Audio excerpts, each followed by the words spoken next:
Praise Lord. सबको जय मसीह की एक और बार गॉस्पेल मीडिया चैनल में आपका स्वागत करते हैं। फिर से एक और बार प्रभु के वचन के साथ आप लोगों के सामने आने के लिए परमेश्वर ने मदद किया है, इसलिए मैं परमेश्वर को धन्यवाद देते हैं।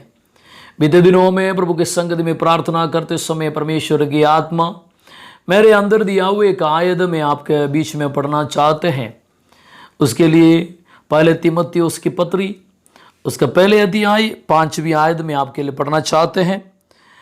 मुझे तेरा उस निष्कपट विश्वास की सुधि आती है जो पहले तेरी नानी लोइस और तेरी माता यूनिका में था, और मुझे निश्चय है कि तुझ में भी है।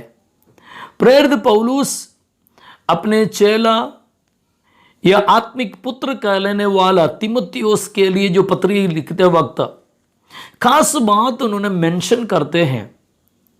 तीमुथियुस कौन है और उसका विश्वास क्या है, उसके बारे में एक वर्णन प्रेरित पौलुस बताते हैं।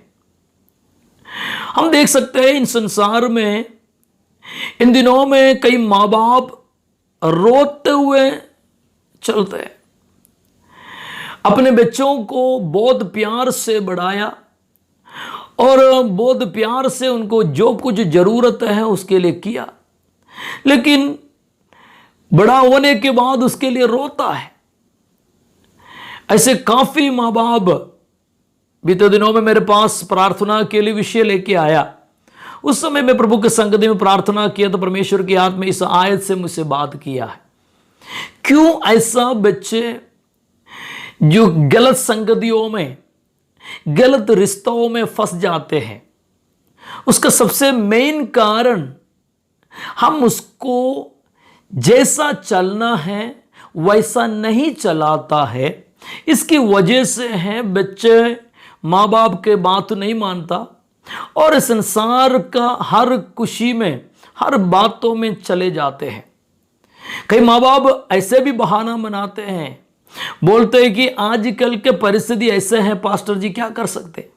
मैं आपको बोलना चाहते इस संसार को, इस आपके साथ रहने वाले लोगों को किसी को दोष लगाकर कोई फायदा नहीं है। इधर प्रेरित पौलुस तीमुथियुस के बारे में एक खास बात मेंशन करते हैं। क्या बोल रहा है? बोलते हैं मैं तुझ तेरे उस निष्कपट विश्वास की सुधि आती है। कौन सा निष्कपट विश्वास की सुधि उनको आते हैं? उसने तीमुथियुस का नानी को देखा है, उसके अंदर एक विश्वास दे, वो विश्वास में चले गया, उस विश्वास के अंदर उसका जिंदगी बिताया। वो अपने बेटी उसको देकर अपना विश्वास जिंदगी को और मजबूत किया और उस पे वो चला है, और उसको देकर उसका बेटा तीमुथियुस भी उसी विश्वास में चल रहे। कारण क्या है? एक नानी अपने बेटी को अच्छा शिक्षा दिया, उसके आधारित वो बेटी अपने बेटा को वो शिक्षा दे दिया है। इस समय हम देख सकते हैं कई लोग अपने बच्चों को लेकर दुख करते हैं। मैं आपको बोलना चाहते इस वचन के आधारित, आप बच्चों को उसका 12-13 साल होने के बाद उनको शिक्षा देने के लिए आप कोशिश ना करो।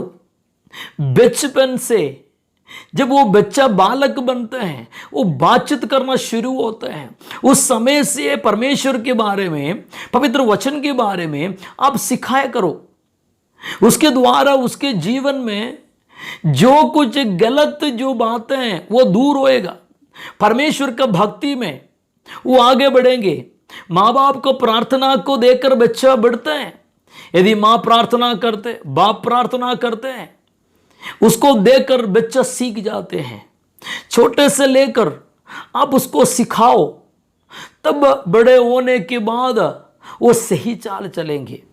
यह नहीं वो बड़ा होने के बाद कई लोग उपवास करते हैं, मन्नत मांगते हैं, कई लोग बहुत कुछ कार्य उसके लिए कर रहे, वो बच जाए, उसके जीवन में अच्छा हो जाए। मैं आपको बोलना आप क्या क्या अपने बच्चों को देते हैं?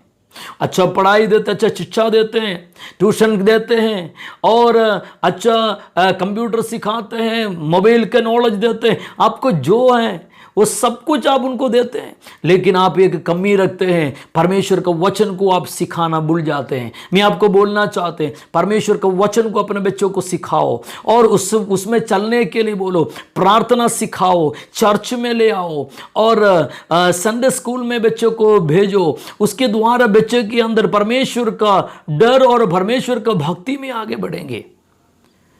यदि माँ बाप वो काम करते हैं तो बच्चे के जीवन में बड़े आशीष की बात होगा। मैं आपको बोलना चाहते हैं, इस वक्त ये वचन सुनने वाला, मुझे सुनने वाला जितने माँ बाप है, मैं आपसे ये बात कहना चाहते हैं, आपके बच्चों को आप अच्छा शिक्षा दो, वचन के ज्ञान दो।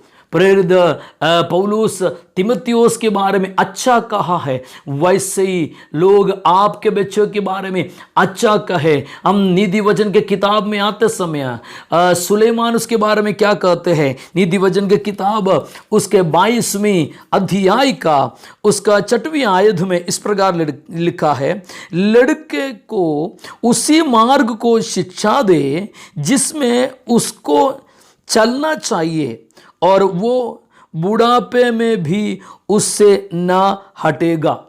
ये नीति वचन ज्ञानियों से ज्ञानी सुलेमान नीति वचन में इस बात कहते हैं, आप क्या करें, वो बच्चे जब वो बच्चा रहते हैं तब उसको क्या करें, जिसमें उसको चलना है उसको सिखाओ। किसमें चलना है? एक मसीही परिवार में जन्म हो गया वो बच्चा, उस मसीही परिवार में परमेश्वर का वचन की शिक्षा में चलना जरूरी है। यदि ऐसा नहीं चलते हैं, शैतान उसको अपने वश में कर देंगे। ये दुनिया में जाते समय मैं आपको बोलना चाहता हूं, आपके बच्चों को बड़ा होने के बाद आप सिखाने जाओ, लेकिन उसको एक्सपीरियंस नहीं है, बचपन से वो सुना नहीं, इसलिए वो सुन या वचन के बारे में बोलते, प्रार्थना के बारे में बोलते, उस समय वो आपको उल्टा जवाब देकर पीछे चले जाएंगे।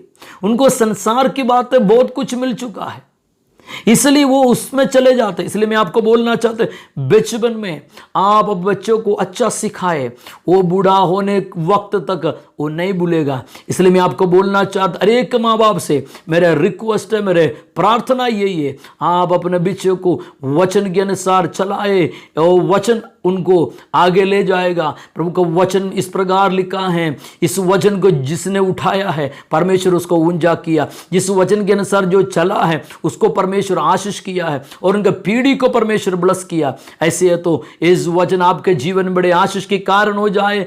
आइए हम प्रार्थना करें, परमेश्वर इस वचन के आधारित आप सबको आशीष करे। आइए हम प्रार्थना करेंगे।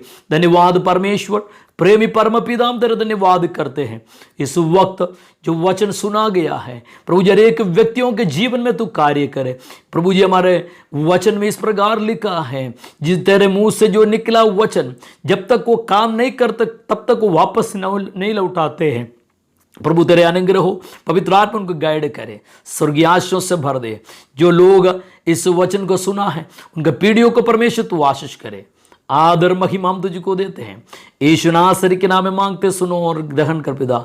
सबको परमेश्वर आशीष करे। God bless you.